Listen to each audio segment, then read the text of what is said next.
Hello everyone, you're listening to the Eiffel Tower podcast. My name's Oliver G. This is a show all about Paris where I interview the people who make the City of Lights shine, and that is no exception today. I've got Michael Kennedy, the man, the brains, the boss, the guy behind Paname Brewing Company, one of my favorite bars in the city. I'll talk about the bar in a second and about Michael before we get into it, but first, this show is brought to you by French Today. French Today, they do audiobooks, and if you go to the website frenchtoday.com/earful10, that's 1010, you will get a further 10% discount off all of their audiobooks. So I'll talk about them at the end of the episode. Hang around for that, but also hang around for a little bit of Gmail that I'll be reading out. Some people who sent in some letters, some kind of fun ones this week.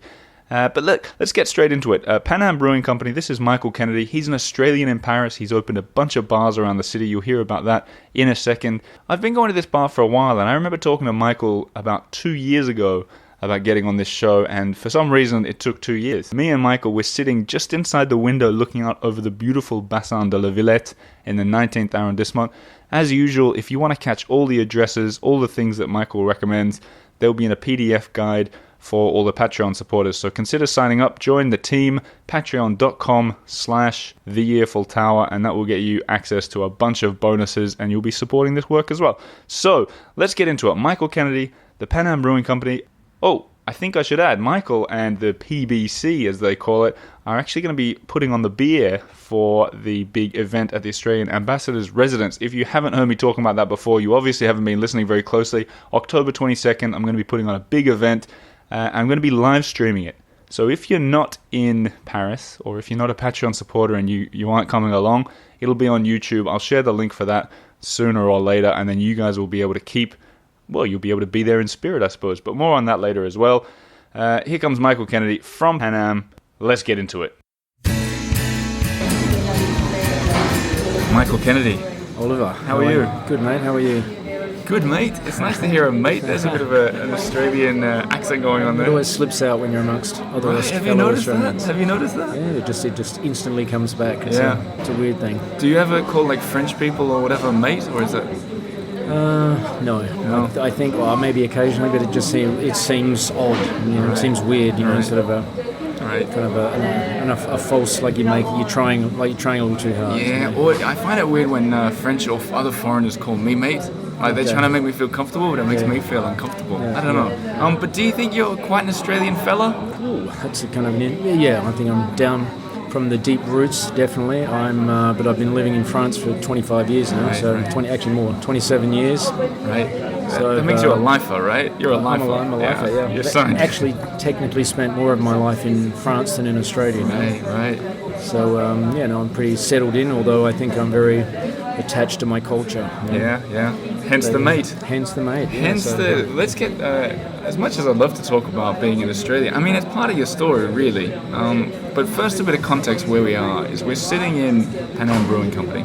PBC, do you ever call it that? PBC, for a couple of different reasons. I think Paname Brewing Company is a very long word. Yeah, that's true. There's a lot of syllables going on. It's actually a bit of a technical, legal situation. The Paname is used in so many different ways that we couldn't register it, so we needed to register the main name, can't be the first one. So PBC, Paname Brewing Company, became, by legal requirements, became part of the name, but it pretty much gets shortened to Paname most of the time. Right, because Paname means Paris. It's a nickname for Paris. Yeah, it's a nickname. It's an old technique from back in the early 1900s. I think there was a French incident with the Panama Canal. That's right. And basically a lot of embezzling of money and stuff like that went on, and then there was a few things. That was sort of the core of the story, and then people sort of refer to French. That the people in Panama looked like French people. They were very elegant with their hats. Right, Panama hats. Their Panama hats. So that this created this sort of link between Panama and Parisians looking very stylish and stuff like that. So I assume all that went into the thinking when naming this place? Yeah, absolutely. Well, I think we're trying to really establish a French brand, and sort of absolutely make sure everything's in French, and we're really trying to support France and Paris, and be a local strong local brand, and develop into something a bit more bigger and stronger that lasts for many, many years, I hope. Well, it seems to be working so far. I mean, early signs are good. This place has been here since 2015, is that right? 2015, that's And so correct. just to paint a picture for the people listening around the world or even in Paris or whatever, Paname Brewing Company, where Michael and I are sitting right now is it's almost like we're sitting on the canal.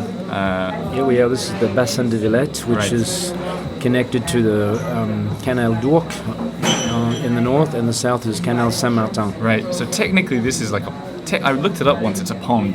It's not... It is a basin. Yeah, a basin, right. A basin, man-made, Right. built by Napoleon. Right. Basically to transport food and drink and wine and everything all over France. So there's a system of canals all over the country where they can transport goods. And this building used to be what was called a magasin general magazine. That's where they used to store the wheat, coffee, wine, all sell. sorts of produce. Magazine is in shop, right? All of the places around here were all big like boat sheds and stuff like Right. that. All the ships, everyone would come in. It was like a wharf. Right. So it was like a wharf inside a dry city. And it is like, because this is unusual for Paris to have such high ceilings. Yep. It's unusual for Paris to have such an open bar with a big terrace like that, sitting on the water. What do you call it, a pontoon? A pontoon, floating pontoon. Right, okay. I love it. Anyone who knows me knows that I love this bar. You, Michael, you know that I love this bar because I've seen you here a bunch of times. But this interview's taken us a while to get going. I think we've been talking about it for We have. 2 years or something. Could that be? We had the first conversation about 2 years, a bit more than that, maybe 2 years, 2.5 years ago, I think. Okay, so it's great to get it going. And I should say, while I've got you here, thank you so much for putting on the beer at the big event on October 22nd. My pleasure. And you're going to be there, right? I should be there. I'm flying back in from Japan after watching the Australians win a quarter-final in the rugby. Is that what you're going for the Going for the rugby, Okay, yeah. right. There's a real Australian there, you know. Oh, yeah. I'm growing with a French group, so we were expecting to see a France-Australia quarter-final, but that seems to have taken a bit of a nasty turn. Right. But let's talk about let's go back to bars for a while, and the idea of starting up bars. You've got a long history of it. You are the man behind the Café Oz. You came up with the idea. That's correct. This is going back a bit now, right? It's in 1993. 1993. I came over with a good friend from Australia, and we just sort of, found a couple of very happening bars that were just so busy. I used to work in this place called Cafe Pacifico, which was just a machine of fun, a lot of foreigners, very different than a classic French bar. And everyone always used to say to me, Australia is my dream, and I kept thinking, wow, we should have an Australian bar here. It's just like everybody seemed to be so passionate about it and interested. And so, then eventually, like 12 months later, we found some other Australian friends who were kind of looking to do a similar project, and we opened it up. And so this is, you said it was 93, right? 1993, yeah. And then you opened a couple more Café Oz's. No, I sold out in 1999 to another group of guys, with French guys, who had a second Café Oz. They were building a second one in Rue Saint-Denis. Right. Which was, we had a difference of opinion about ownership and shares and stuff like that, so they kind of went off in their own way, and I sold out in 99 to go and do the Moose Bar with a few Canadian friends. We did the North American Sports Bar. And that bar still exists as well? That still exists. And the first Café Oz, does that still exist? It still exists, but they changed the name to the Was Bar, now Wide Open Spaces Bar, but the decor's still the same. We have a sort of a Bungles wall with a handprints and Aboriginal design, and we've got this sort of great Australian artist in there, and a lot of that stuff's original stuff still there, so it's kind of a fun little bar. So you went from there to the Moose, and then you started this place in 2015. Yeah. You've got to be one of the leading experts of foreigners opening bars in Paris. Yeah, probably would be actually. There's a few of us out there, but okay. Well, assuming I've got you here, I can ask you some questions. Not that I'm looking to open a bar, but if someone was listening to this thinking to open their own bar in Paris, would you say go for it? It's easy. No, definitely not. Why not? I'd say today, if I knew how hard it was the very first time, I may not have done it. But I think through pure naiveness and bit of resilience and a little bit of ignorance, I just plugged away, and like a lot of things with administration here can be, they keep coming up with new hurdles, and you keep having to jump and eventually, but if you just hang in there and keep pushing away, you eventually get there. Have you got any advice? I mean, because that resonates for anyone that's done anything in France, even become a podcaster. There's a lot of admin involved. Have you got any tips on getting around that kind of stuff, just in general? Tips in general, the top of my head, just resilience. I think you've got to just do your homework, do the legwork. There's no real shortcuts. I was hoping you'd come up with be as charming as as charming as hell when you meet someone from the prefecture. That's something we've got to talk about, and I think there are a few Australians in town using similar tricks. Yeah. This works, right? Yeah. If you're friendly, I don't know why, but hurdles seem to get lower. Yeah, no, I think there's a definite sort of there's foreigners and there's foreigners, I suppose you'd say, but I think Australians are quite popular as a general. I think a lot of the French, I think they like English in general. They have with the English, they have the sort of the love-hate thing. Sure. Both between the English and the French and the English. But as in the British, we're talking in England, right? Yeah. Not English speaking. And so any of those cultures, I think the French are quite fascinated by them. So I mean, they're kind of open and they're a little more lenient, I think. And that's something that you mentioned just a second ago when everyone was so interested in Australia that you wanted to open the bar. I think that's totally remains today. When definitely. What is it about Australia that people seem to care so much about? I think Australia is like the new bastion of hope, maybe somewhere along the line. I think really? The America of the 50s, land of milk and honey. It's like people go every French person that they all have somebody who's gone to Australia. Yep. We're probably their number one destination. I think now for young people travelling, they go to Australia. Everyone loves it. Everyone can get a job. They make good money, and things seem easier. It's like maybe there's less admin down there. Is that what it is? I don't know. I think it's some foreigners have told me it's pretty hard for them out there as well. But this begs the question: why a guy like you and a guy like me? Why did we end up coming to Paris if it's such a bastion of? What did you say? A bastion of hope down there.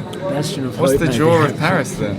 The draw of Paris is the grass is always greener anyway, isn't it? But I think Australia's pretty isolated as well. So I think when you come over here and you can go to Italy for a weekend, you can go to Spain for a weekend.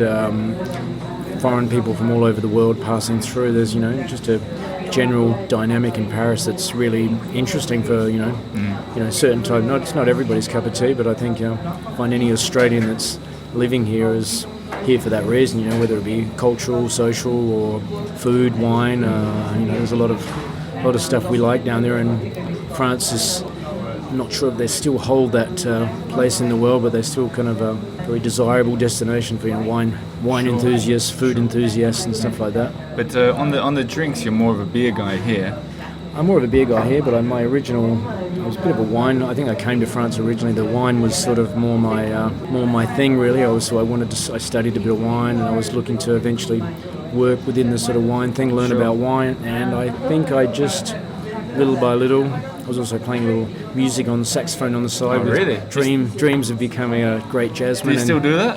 Very, very rarely. Do you frequent the jazz clubs in Paris? I used to when I first came here, but I think after a year or so I realised that I really wasn't ever going to make any money doing that. Right. And then the bar opportunity sort of came up, and I just found a niche in the market here that was very, very almost accessible in a way. No one else was doing it. There was absolutely nothing Australian. Well, I mean, this place has where we're sitting now, Paname PBC, if I may, is there's an Australian vibe here, but it's not like you promote it like that, is it? Oh, absolutely not. I think the Australian vibe is just my influences. I spent a lot of time in London, sort of in the States, just from generally travelling. And you see sort of modern trends that are, the coffee world and stuff like that are very, very obvious in Australia, that a bit more, there's not that much of that going on here, although it's changing quite rapidly. Sure. The design of coffee shops and stuff like that, design of microbreweries were 5 years ago, no one really knew what they were in Paris, and that's changing pretty rapidly. Well, are there a lot of, what's the difference between a microbrewery and a brewery? I mean, where are we now? What is this? This is I think microbrewery means you're brewing on a very small scale. Sure. Okay. You say brew pub. A brew pub is somebody who brews within their establishment for sale on the premises. Yep.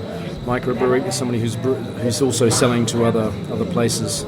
Our new brewery in Pantin is a production site. Mm-hmm. So we don't have we have a little on-site bar that's for professional purposes. But so this is kind of our tap house. Do you mean professional purposes, or do you mean inverted commas professional purposes for a beer after work? No, actually, no. Professional. We can't invite general clients. Right. No, we can invite potential clients, but we can't open up and sell beer. That's the sort of. I want to talk, sorry to cut you off, but you've brought up so many things that are in my head that I want to get through. Firstly, I want to talk about the beer specifically here, and then I want to talk about the Pantin that you just mentioned, because I've never talked about that area on the show before, and I think it's really interesting. Okay. And then I also want to talk about the 19th where we are, because I don't talk about that either. Where do you want to start? Well, let's start with the 19th. Okay, so we're sitting on the Bassin de la Villette, as you said. It's an area that seems to be up and coming. Do you agree with that? Is it going places? Absolutely. I think it's kind of arrived. Actually. It's arrived. Yeah. I think it's. I think Paris is moving in waves. 5 years, 10 years ago, everyone was talking about Canal Saint-Martin, right, and that became quite saturated. Very cool place to go on the river. And then everyone was talking about Bassin de Villette being the new place. But when we arrived, there was the Pavillon de Cano was across the road. There was just being built. There's 2 pretty cool restaurants across the road. Apart from that, there really wasn't much else of any sort of level. But if you rewind for a sec, when you said the Canal Saint-Martin has been saturated, you were here from '93. Can you confirm for me? Did that used to be really dodgy down there? Yeah, definitely. Yeah. How so? How so? Just populaire. Very kind of rough. There was no. You'd have a few tobacs and things like that. There wasn't very sort of a cool young thing going on. Now there's hundreds of very smart, groovy restaurants, people buying drinks, of course, sort of modern food styles, Asian sort of restaurants, very upmarket sort of groovy little restaurants and cafes, coffee shops, all laced on both sides and around that general area. And so then the same thing essentially happened here? It's happened here. There's not much. It's predominantly it's on the water though. I think once you go back a street or two, it's still got a long way to go. It's very much centered around the water. Yeah, okay. And you go, say, 2 streets back, and it's still the 19th of, which still got a bit of a rougher element to it. But I think that's over the last few years sort of softened a lot of that sort of edges. Just the influx of a different crowd has made any of that sort of scarier element kind of not become scary anymore. Does that mean that more mainstream? 2 streets back is where I should buy an apartment? Is that what you're sort of suggesting there? Definitely. Is that right? Well, on the water is definitely the place to buy an apartment, but it's still quite affordable, I think. In a certain element. Right. Okay. But if we continue further along the canal, you get to this area, Pantin, that I've never touched on this show before, and I assume a lot of listeners out there have no idea what we're talking about. And I don't really know either. Can you paint a picture? Okay, well, Paris is surrounded by its, the peripheric. Yeah, so Paris is surrounded by the peripheric. So this creates kind of like a barrier and a wall. So people either live in Paris or they don't. And the peripheric is the ring road, the big highway. It's the ring road. Circle. In actual fact, Paris is quite small if you consider the peripheric. But so now the government for the last 5 years are trying to create what's called Greater Paris, or Le Grand Paris. It's trying to fusion the first ring of suburbs on the outside, of which Pantin, Saint-Ouen, Clichy, these are all kind of very cool up-and-coming areas where there's a lot of warehouses, a lot of lofts. So you're getting this sort of gentrification slowly moving out there. There's still a long way to go, but I think people have been talking about Pantin for the last 5 years, and I think the people who had a lot of vision and money bought places out there already, but still got a big rough element to it. But you can see already, in the last year, there's a lot of 2 or 3 things already changed. There's 4 breweries moved out there. Really? So that in itself has created a kind of a little bubble. So then there's tours. It's on the river as well. So the river can go all the way up here. Around the river in Pantin, there's a couple of 3 or 4 really high-end restaurants and stuff like that. It's happening. It's happening. It's happened? Has it happened, or is it happening? Oh no, that's happening. Okay. Do you still a way to go there? Do you feel like that's the kind of next up-and-coming place there? Well, they're all talking about it's going to become the next Brooklyn. That's really because it's got quite a big space. There's a lot of potential out there, but you have to have a lot of imagination still, I think. So right, you need that vision. For people at home that are thinking to invest over there, not that I'm sponsored by Pantin or anything, but it's spelled not really like it sounds. It's Pantin. Feel free to Google it at home there. But is it touristy yet? Could you go for a walk there, or is it? I'm not sure if a tourist would go there. There's things that we're involved with this place called Cité Fertile, which is a recycle. It's an old train station turned into it's filled with plants and gardens, and they have events all the time, music events, ecological events. That's where we brew our beer. So and that's a massive 10,000 square meter site there. Right. places like that. A lot of people come out there on the weekends. Everybody comes out on bikes. Yeah. They got brunches. Food markets, organic markets, farmers markets, and stuff like that. So that's kind of not a bad thing to do. Exciting. And I think there's things that around the water. Once again, like the Bassin de Villette, a bit further out there. There's hundreds of people on there. We're thousands and thousands of people there on the weekends. Yeah, that big park, the Villette Park, on both sides of it. But there's the water basin at Pantin as well. Has something similar to this. Right. Everybody comes and picnics on the water, and some of the boats here during summer have to move up there. Yeah. So there's coffee concerts on peniches and things like that. So. I once did a big.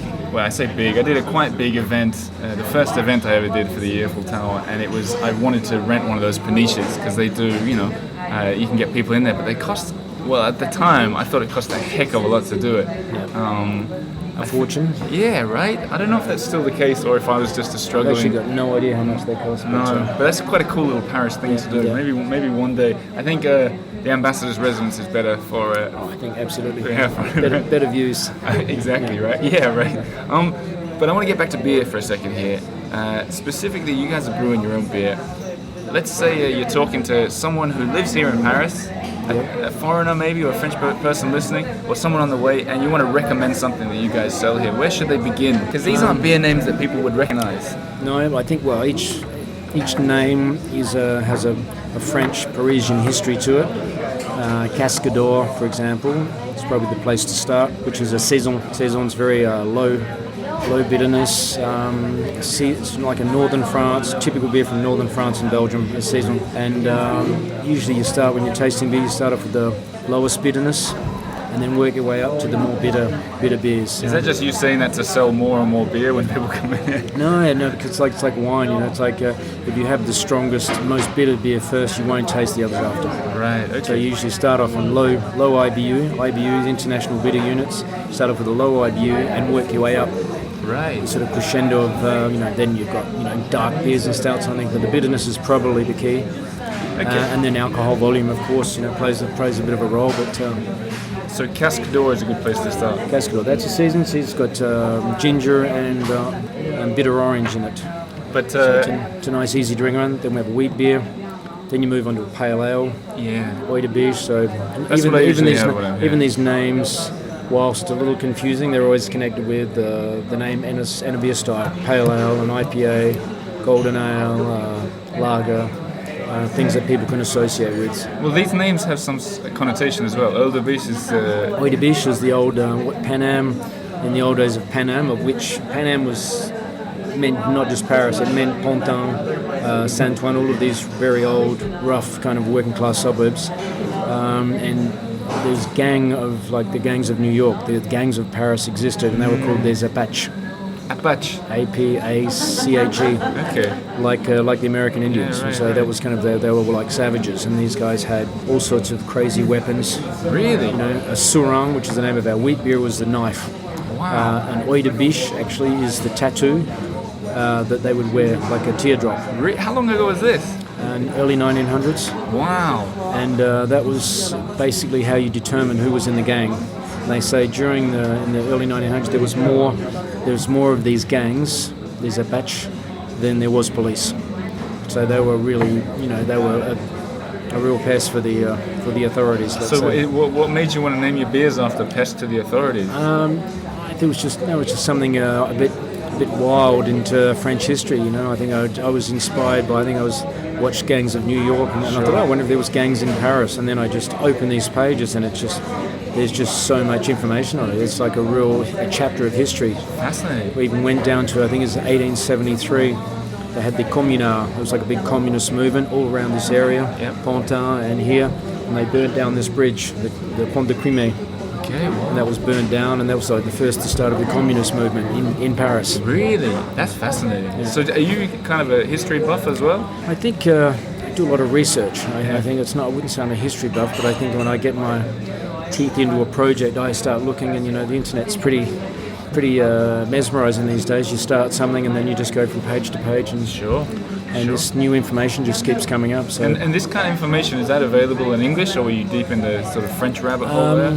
I think it's available in English as well. I think I probably read it in French, but I got to look that up. Yeah. It's a cool story. Okay, I want to talk a little bit.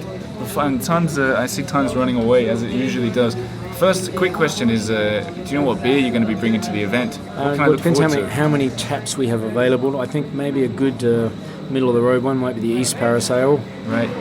It's a really very nice pale ale. It's not too strong. It's got a really strong mosaic flavour in the hops, which are very perfumed, kind of easy drinking, but still crafty. You know, a lot of people who are not necessarily experienced at drinking craft beers, they find them a bit strong, a bit too hoppy.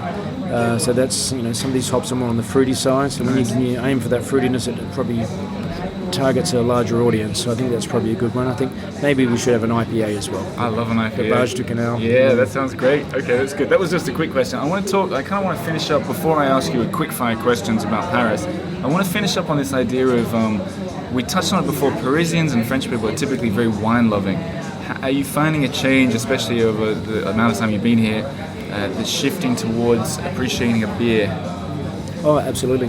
No, I think the beer market is probably the biggest growth market in the world is probably in France at the moment, just on pure consummation. You know, even the big distributors who are selling mostly industrial beers, it's like even whilst craft beer has taken on a chunk, you know, on a small scale, I suppose, of their business, but everybody's drinking beers become fashionable again. But beer was, 5 years ago, very unfashionable, except, very small percentage of people who are, sort of beer geeks. Yeah. But now it's just people, women are probably the biggest growth area, and we get so many women in here, and they're buying pints and they're smelling the beer because we do a lot of dry hopping and things like that, throwing in fresh hops into the end of a brew, and it gives it a very perfumed flavour, grapefruit and all sorts of flavours that you wouldn't normally get in an old classical industrial beer. So it's kind of it's people come in and they generally come in and look through the menu, and they're always trying to try new beers, and like going to a wine tasting now. So people come in and nobody just drinks their own beer. They try this and they try that, and it turns it into an experience. It's more of an experience than going to the pub for a few pints. Could you say that the French are sick of wine? No. Don't think we could say that. That would be a long shot. All right, now I want to talk about, I want to sort of round up on a quickfire round, something I used to do a lot in the old days. I'm bringing it back, seeming, you were one of the original invitees, whatever the word is. We're going back to the old days. So I'm going to ask you a series of quick questions that I haven't prepared, and you've got to answer without thinking about Paris, okay? Okay. So let's start with, and you cannot say Paname Brewery is an answer for any of them. I'm afraid it's just one of the rules, right? Can you recommend me a restaurant somewhere in Paris to eat in? Semilla, in the Six, owned by a New Zealander and an American and a French guy. It's got a famous, fantastic chef, very great food, laid back kind of people, but real value for money. It's not expensive? When you say Six, I panic. Okay. No, but it's all right. You can go with it. I'm just wondering, is it a pricey joint or? It's a little pricey, right, but okay. Good for a special occasion. Yeah, good for a special occasion. And how do you say it was Semilla? Was it? Semilla, Semilla. Okay. And then let's talk coffee. Got a good place for a coffee? Best place for a coffee. I think you got to find a coffee shop nearby. You probably don't cross town for a coffee.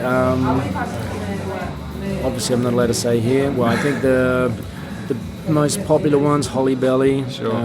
10 Bells, Café Coutume. Now you're just listing coffee shops. I'm not going to let you continue. What about, we'll take it away from all your competitors, I suppose. If for some reason, you've been told that you can only walk down one street in Paris before you get deported to Australia. You've got one street left and they take you off in a taxi. Which street would you walk down? Place Furstenberg. Oh, that's nice. Go on, explain. Place Furstenberg. It's in loads of movies. I think it's just off. I think it's just behind the church, the Église Saint-Germain. Mm-hmm. In a little, I'm not sure the name of that main street. But you turn left, and there's this beautiful little place with a little tree in the middle, and surrounded by magnificent old buildings. It's one of those ones probably not many people know. It's a little hidden treasure, but it's just like And it's like It's a postcard. Yeah. It's like a little circle in the middle with And big there's- old and chestnut trees. There's no tourists there. There's no cafes. Well, there will be now that you're telling everyone about it. But that all these places, by the way, will be in the show notes for supporters of the show. One more question, and this is something I do ask a lot of people. You've got one last day in Paris, and you have to stay in one arrondissement before you leave forever. Where do you stay for the whole day? And tell me how you'd spend the day. Probably the 6th. Yep, I sensed a bit of sixth in you. Well, there's just fantastic restaurants, great cafes, buzzing, people everywhere. Even in the quietest times of the year, if you're in August and the rest of the city's dead, if you go there, it's teeming with people.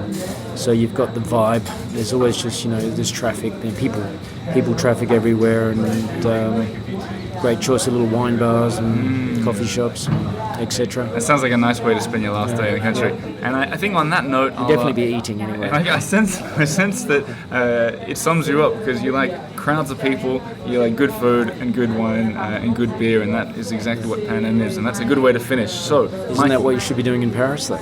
I think you're exactly right. I think you've had your finger on the pulse of this for 25 years, so 27 even. But Michael, thank you for being on the show, and I look forward to seeing you on the 22nd. It was my pleasure. Well, there you have it. That was Michael Kennedy from the Paname Brewing Company. Hope you found something interesting in there, or maybe you learned something.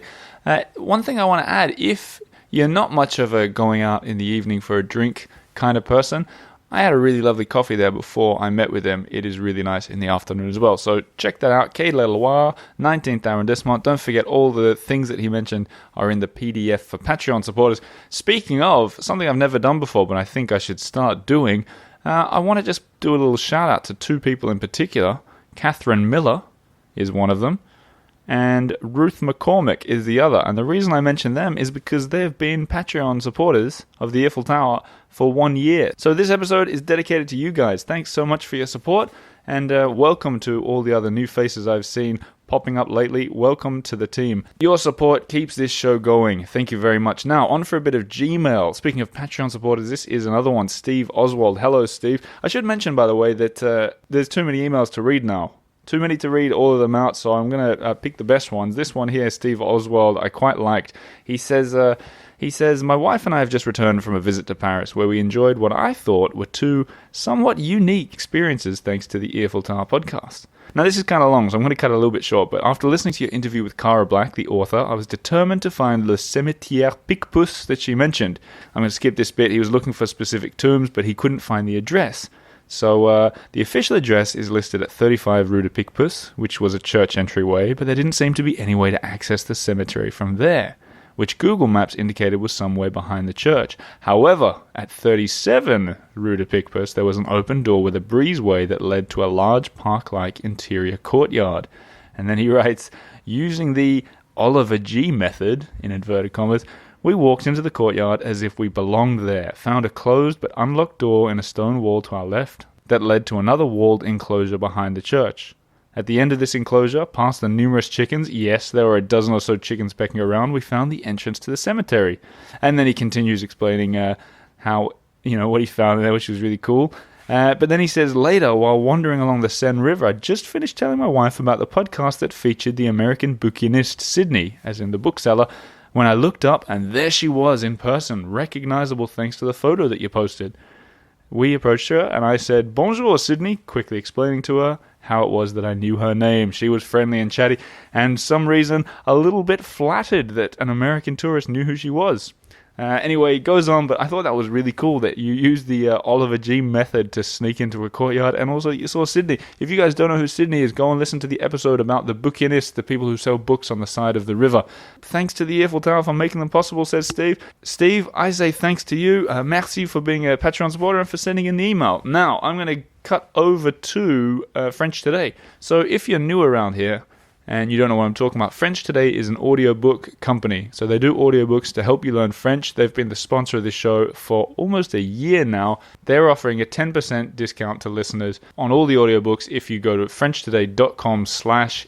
Earful 10. 10 is for October. 10, not T-E-N. So go and check that out if you want some audiobooks. And what I typically do is I talk a little bit about some words I learned or how I've used the audiobooks. And I've been jumping around a lot in recent episodes. I was thinking, where do I really struggle with French? And the truth is, I'm pretty good with the most common tenses, but the conditional tense, the one where you say, if I lived in France, I would want to live in Paris. That kind of tense, which is pretty tricky when you think about it. That was the thing that I struggled with a lot, and I thought, I'm going to specifically track that down in Camille. That's the name of the woman that does the audiobooks, if you're new around here. I thought I'd track down what she's written about it and sort of try and learn it from this book, and that's what I've been doing for the past week. And I figured I'd just give you a little sort of insight into how she does that kind of stuff, as well as just the typical sort of vocabulary stuff that I talk about usually. And what I really liked about it is it's explained, like I remember when I learned French in school, and they just sort of teach you by repeat, and not much else. And I found that it was kind of difficult you'd memorize it, but you wouldn't really understand what you were memorizing or how to use it. And what I really like about Camille's books, so I'm in Moi Paris level 7, this is what I'm talking about.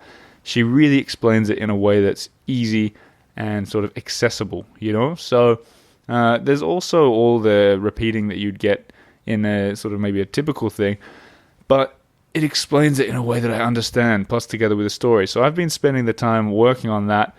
And, I just wanted to sort of explain to you guys that there's a lot more to it than just language and words. There's a lot of method and how to learn it. So I'm not going to give you any examples of it, but I've been doing a lot of that lately, and I've been finding it really useful. So there's just a bit of a honest review. Check it out. If you want to learn the conditional tense and the construction of it and the pronunciation, why not check out Moi Paris level 7. It's a bit advanced, but I think if you do what I did and you sort of go through it, you will improve your French.